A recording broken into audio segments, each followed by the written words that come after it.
अच्छा, तो चलते हैं हम लोग अपने फोल्डर की तरफ। हम लोगों ने गालिबन ई के अंदर अपना, या हम लोगों ने सी के अंदर अपना फोल्डर बनाया था एआई के नाम से। नहीं, नहीं बनाया था हमने, है ना।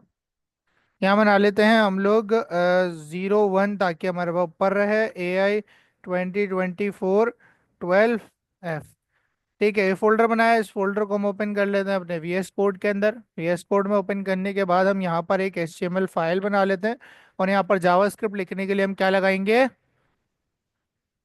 स्क्रिप्ट का टैग लगाएंगे। स्क्रिप्ट का टैग लगाने के बाद यहाँ पर अब कुछ ना जावास्क्रिप्ट के फंक्शंस होते हैं जो आपको पता होने चाहिए, जो हम यूज करेंगे। ठीक है, जिनमें सबसे पहला फंक्शन है अलर्ट का। किसका? अलर्ट का। अलर्ट आपके पास ब्राउजर का एक UI कंपोनेंट होता है जो इसके ऊपर चलता है। यानी कि जब भी आप जावास्क्रिप्ट में अलर्ट को कॉल करोगे तो ब्राउजर का वो पॉपअप जो है आपके पास अपेयर होता है। ठीक है, अलर्ट। अब जैसे ही आप ये राउंड ब्रैकेट खोलते हो ना, हमेशा याद रखो, जब भी कोई फंक्शन जो है वो उसकी कोई नीड होगी तो वो हमेशा आपको ये बताएगा राउंड ब्रैकेट खोलते ही कि क्या मांग रहा है आपसे। मैसेज मांग रहा है। क्या मांग रहा है? मैसेज। आप कोई भी मैसेज इसके अंदर पास कर सकते हो जो आप उस पॉपअप में दिखाना चाहते हो। फॉर एग्जाम्पल, मैंने स्ट्रिंग डाला और मैंने लिख दिया हेलो वर्ल्ड। क्या लिख दिया? Hello world. ठीक है, इस फाइल को जैसे ही मैं रन करूंगा ब्राउजर पे तो आपको एक पॉपअप देखने को मिलेगा, this page says hello world. तो जो भी आप इसके पैरेंथेसिस के बीच में लिखोगे वो आपको कहाँ शो होगा? उस पॉपअप में। आप इसको वेरिएबल में भी रख सकते हो। जैसे फॉर एग्जांपल, आपने डेटा नाम का एक वेरिएबल बनाया और उसके अंदर रख दिया हेलो वर्ल्ड। ठीक है, और आपने इस हेलो वर्ल्ड की जगह आप क्या रख दोगे? डेटा। क्या रख दोगे? डेटा। तो इनडायरेक्टली क्या रखा हुआ है यहाँ पर? Hello world. ठीक है, तो यहाँ पर आओगे, रिफ्रेश करोगे तो स्टिल आपको क्या दिखेगा? हेलो वर्ल्ड नजर आएगा। डन है? अच्छा, इसके अलावा आपके पास एक और जो है वो फंक्शन होता है, और वो फंक्शन है आपके पास कंफर्म का। किसका? कंफर्म का। अब कंफर्म भी आपसे क्या लेता है? मैसेज। अलर्ट और कंफर्म में मैसेज, बेसिकली आपके पास अलर्ट और कंफर्म में ये फर्क होता है कि आपके पास अलर्ट जो है वो सिर्फ पॉपअप दिखा के ओके का बटन दिखाता है। कंफर्म में कैंसिल और ओके दोनों के बटन होते हैं। कैसे? अगर आपको वो चीज़ कैंसिल करनी है तो कैंसिल, ओके करनी है तो ओके। कंफर्म जैसे ही चला हो गया, मैंने बोला एग्री, मैंने कुछ ए लिख दिया। ठीक है, यहाँ पर है, रिफ्रेश किया तो आप देख सकते हो this page says agree, okay और कैंसिल। ओके पे ट्रू मिलेगा, कैंसिल पे फॉल्स। आगे जब स्टेटमेंट्स पढ़ेंगे कंडीशनल तो आपको करके दिखाऊंगा कि किस तरह से इसमें से ट्रू या फॉल्स मिलता है। ठीक है। अच्छा, अगर मैं कुछ ये करूं कि मैं इसको एक वेरिएबल में रख दूं। मैंने कहा पॉपअप। मैंने क्या कह दिया इसको? पॉपअप। अब कंफर्म में से जो भी वैल्यू आएगी वो किस में चली आएगी? पॉपअप में। एक वेरिएबल में स्टोर कर दिया ना कंफर्म को। ठीक है, जो भी कंफर्म मुझे वैल्यू देगा इन द एंड वो किस में चली आएगी? पॉपअप में। और नीचे पॉपअप को लॉक करता हूँ। क्या करता हूँ?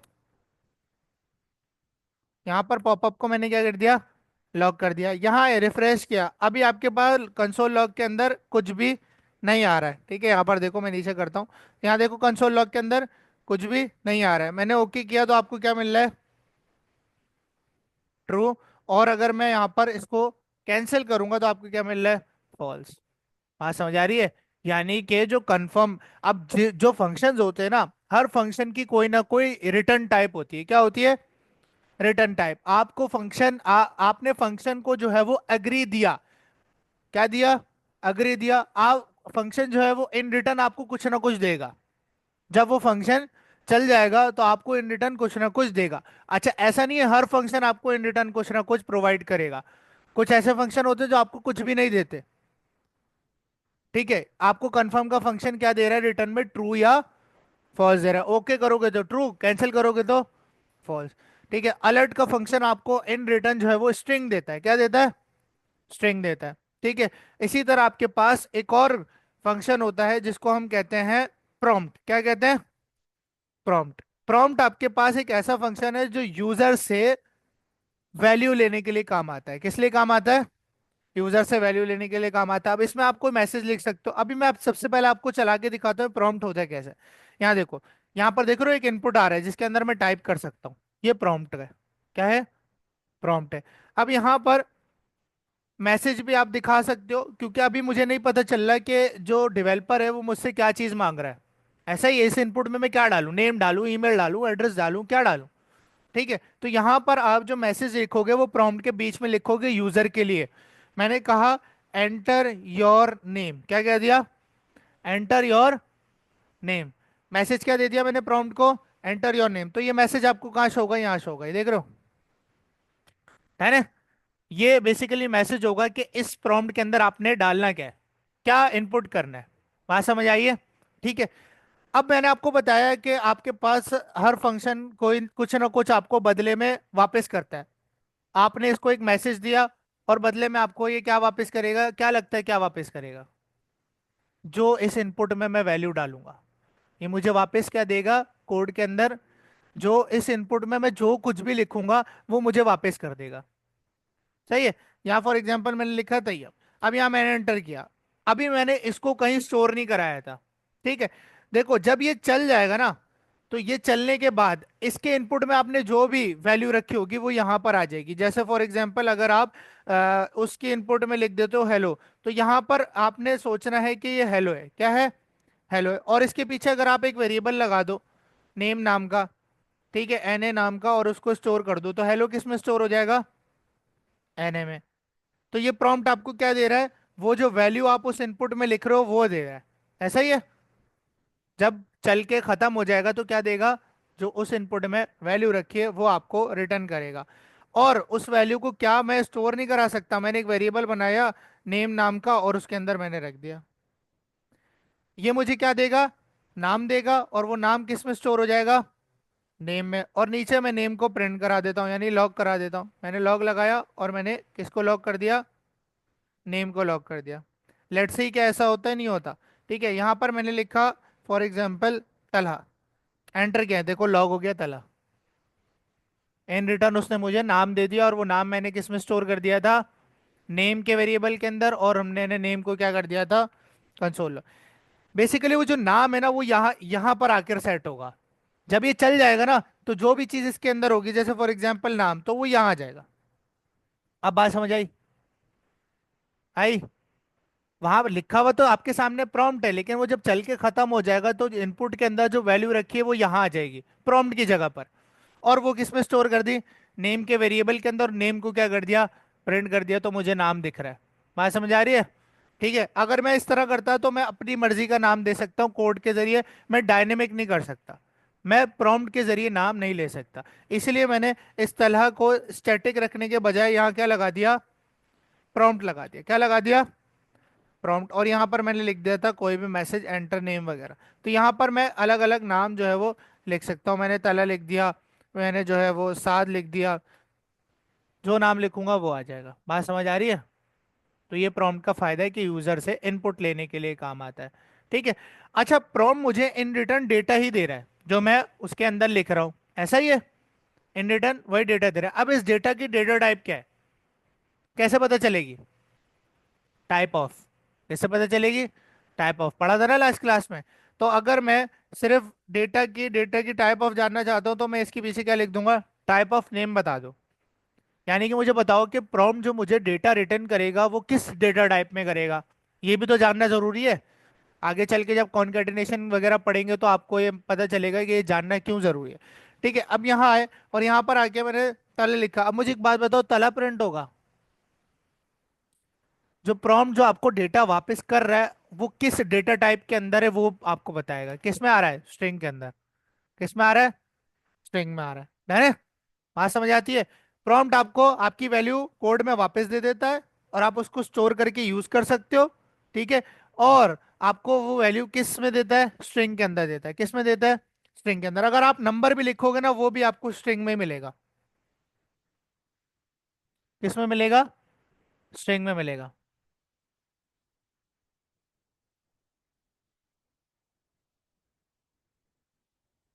नींद आ रही है? क्यों?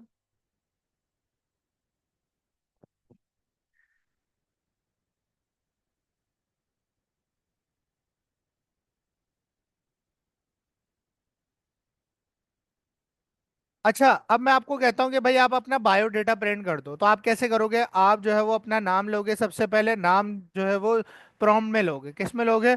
प्रॉम्प्ट में। और उसमें आप लगा दोगे एंटर योर नेम। ठीक है, और यहाँ पर आप एक और वेरिएबल ले लोगे एज के लिए। किसके लिए?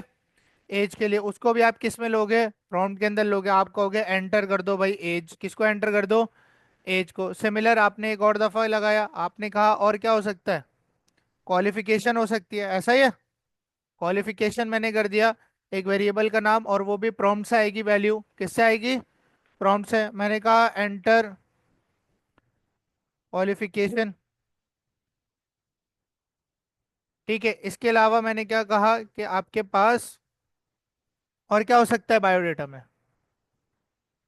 एड्रेस कर देते हैं। ठीक है, एक एड्रेस नाम का वेरिएबल बनाया जिसमें वैल्यू जो आएगी वो कहाँ से आएगी? प्रॉम्प्ट से आएगी। Enter address. ये चारों वैल्यूज आपके पास चार वेरिएबल्स में आएंगी जिनका नाम हमने नेम, एज, क्वालिफिकेशन और एड्रेस रखा है। अब नीचे मैं इनको लॉक कर देता हूँ एक एक करके। मैंने जो है वो किसको लॉक कर दिया? मैंने नेम को लॉक कर दिया। ठीक है, मैंने और किसको लॉक कर दिया? एज को लॉक कर दिया, और क्वालिफिकेशन को लॉक कर दिया, और किसको लॉक कर दिया? एड्रेस को प्रिंट कर दिया। डन है। तो अब ये मुझसे चार प्रॉम्प्ट के अंदर चार वैल्यूज लेगा और उन सबको क्या कर देगा? प्रिंट कर देगा। यहाँ पर देखते हैं क्या होता है। हमने चला है, सबसे पहले नाम मांग रहा है। क्या मांग रहा है? नाम। मैंने कह दिया फॉर एग्जाम्पल तला। ठीक है। तला की एज है फॉर एग्जाम्पल 20 साल। तला की क्वालिफिकेशन है इंटर। ठीक है, और एड्रेस है कराची। एंटर किया, देख लो चारों वैल्यूज आ गई। बात समझ आ रही है? अगर किसी को नहीं समझ आई तो पूछ लो। पक्की बात है? डन है। आगे बढ़े। अच्छा, अब यहाँ पर आपके पास जो नंबर है वो आपको स्ट्रिंग के अंदर मिल रहा है। किस में मिल रहा है? स्ट्रिंग डेटा टाइप में। लेकिन नंबर तो नंबर डेटा टाइप में होना चाहिए ना। हमने लास्ट क्लास में पढ़ा था नंबर की डेटा टाइप क्या होती है? नंबर। अब इस चीज को कैसे ओवरकम करेंगे कि मैं अगर स्ट्रिंग को नंबर में कन्वर्ट करना चाहता हूँ? मैंने आपको असाइनमेंट दिया था कि आप number sorry data type conversion methods पढ़ के आओगे। पढ़े?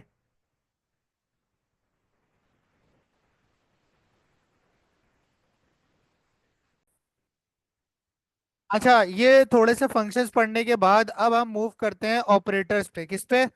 ऑपरेटर्स पे। ठीक है, जरा अपनी बुक्स खोलो और ऑपरेटर्स वाली हेडिंग खोलो। क्या था? 288 पेज नंबर था। बुक्स खोलो जरा।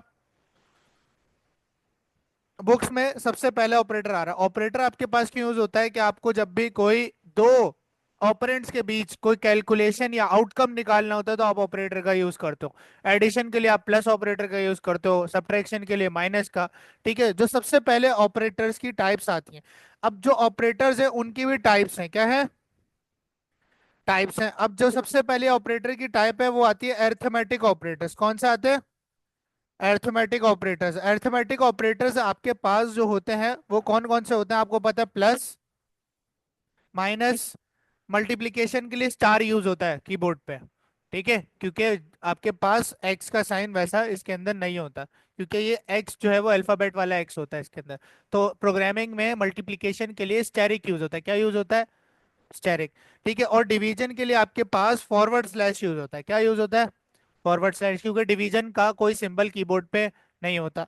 ठीक है, और उसके बाद आता है आपके पास मॉड्यूलस, यानी कि परसेंट का आइकन। इसको हम कहते हैं मॉड्यूलस। क्या कहते हैं?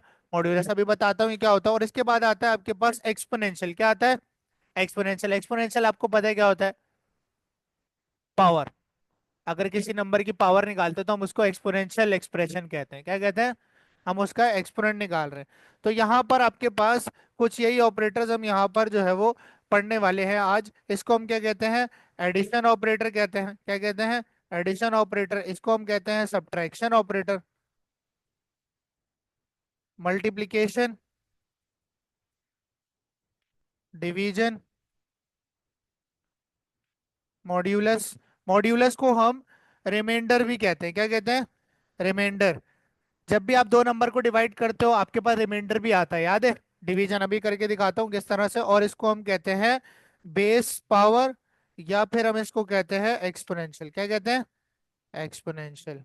ठीक है, तो ये ऑपरेटर्स आज हम पढ़ने वाले हैं। ठीक है, इनमें आपको एडिशन वगैरह का बड़ा अंदाजा होगा। एडिशन, मल्टीप्लिकेशन, डिवीजन करनी है तो किस पे होगी? नंबर्स पर। ये ऑपरेटर्स किस पे अप्लाई होते हैं? नंबर्स पर अप्लाई होते हैं। किस पे? नंबर्स पे। और ये ऑपरेटर रिटर्न भी आपको कैलकुलेशन के बाद क्या करते हैं? नंबर ही रिटर्न करते हैं। क्या रिटर्न करते हैं? नंबर, 2 + 2 होगा तो 4 नंबर ही रिटर्न हो रहे हैं ना आपको। ठीक है। अब यहां पर आपने लॉग के अंदर लिखा, आपने लॉग में लिखा 2 + 2, आपने एडिशन ऑपरेटर यहां पर यूज किया। ठीक है। नंबर है, 2 नंबर है और ये भी 2 नंबर है। ठीक है, तो ये आपके पास कहलाता है ऑपरेशन। क्या कहलाता है ये? ऑपरेशन। अब इसके अंदर भी दो चीज है। आपके पास जो दो नंबर्स हैं जिनके ऊपर कैलकुलेशन परफॉर्म हो रही है, उन दोनों नंबर्स को हम कहते हैं ऑपरेंड्स। क्या कहते हैं? ऑपरेंड्स कहते हैं। ठीक है। और ये आपके पास जो बीच में सिंबल है, इसको हम क्या कहते हैं? ऑपरेटर कहते हैं। क्या कहते हैं? ऑपरेटर। और ये पूरा मिलके क्या बनाता है? एक ऑपरेशन। क्या बनाता है? ऑपरेशन। इस पूरी चीज को हम ऑपरेशन कहते हैं। जिन दोनों एक्सप्रेशन के ऊपर आपके पास कैलकुलेशन परफॉर्म हो रही है, उनको ऑपरेंड्स कहते हैं। और बीच में जो सिंबल लगा है उसको हम ऑपरेटर कहते हैं। Then, तो हम ऑपरेटर्स पढ़ रहे हैं डिफरेंट टाइप्स के। अभी आपके पास और भी ऑपरेटर्स आएंगे जो प्रोग्रामिंग के अंदर यूज होते हैं, ये बिल्कुल बेसिक वाले। ठीक है, आपने मैथ्स पे भी पढ़े। अब यहाँ पर आपके पास 2 + 2 क्या है? क्या आंसर आएगा? अच्छा, यहाँ पर ना हम लोग थोड़ा सा इसको और अच्छा करते हैं। यहाँ डॉक्यूमेंट डॉट राइट लिखता हूँ मैं, और डॉक्यूमेंट डॉट राइट में मैं एक H1 लगाता हूँ। क्या लगाता हूँ? H1। ये मैंने आपको बताया था, आप टैग्स जो है वो यहाँ पर लगा सकते हो। और H1 में मैं हेडिंग डाल देता हूँ अरिथमेटिक ऑपरेटर्स की। किसकी?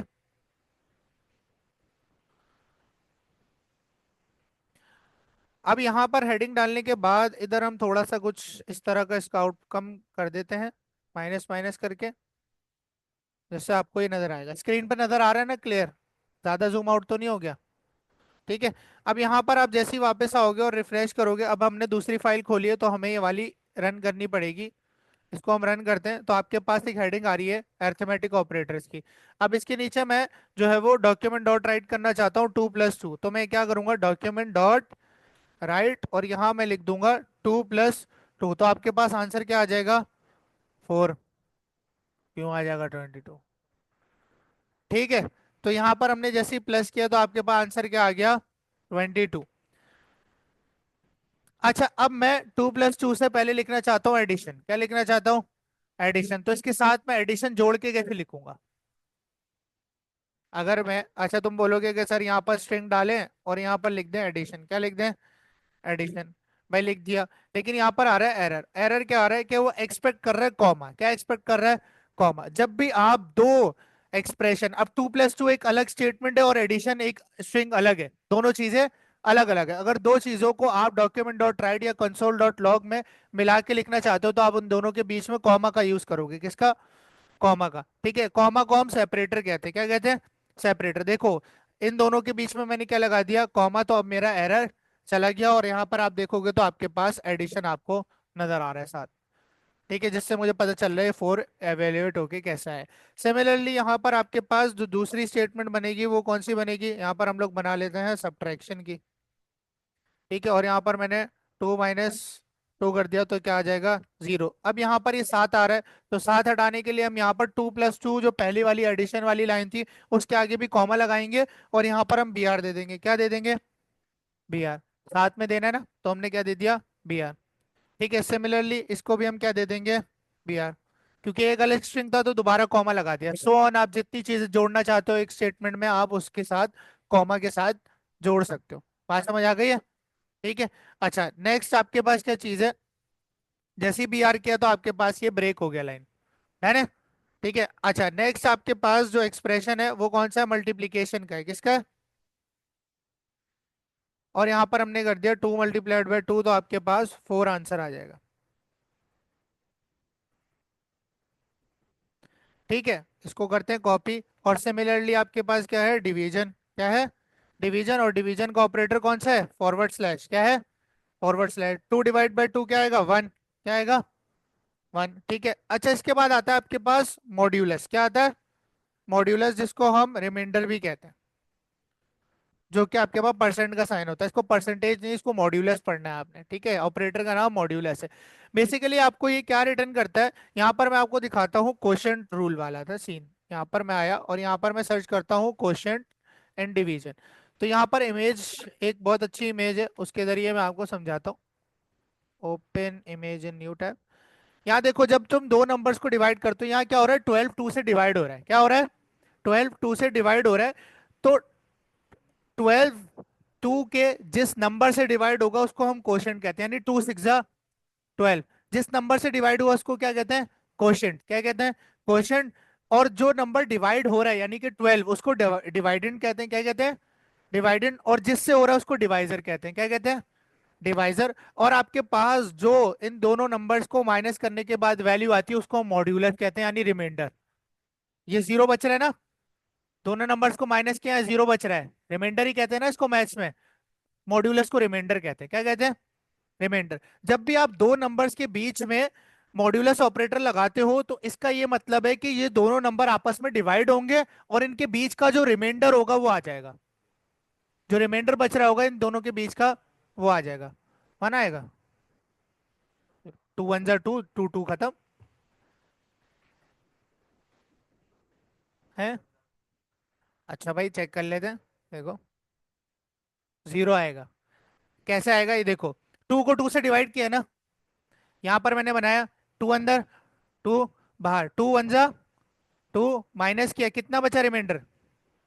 दो दो से किया, कितना बचता है? जीरो बचा। ठीक है, ये देखो ये आपके पास डिवाइड वाली वैल्यू है। किसकी वैल्यू है?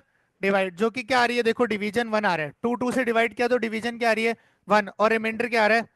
जीरो। बात समझ आ गई? डिवाइड करने पे क्वोशंट मिलेगा और मॉड्यूलस करने पे रिमाइंडर मिलेगा। क्या मिलेगा? रिमाइंडर। पक्की बात है, समझ आ गई?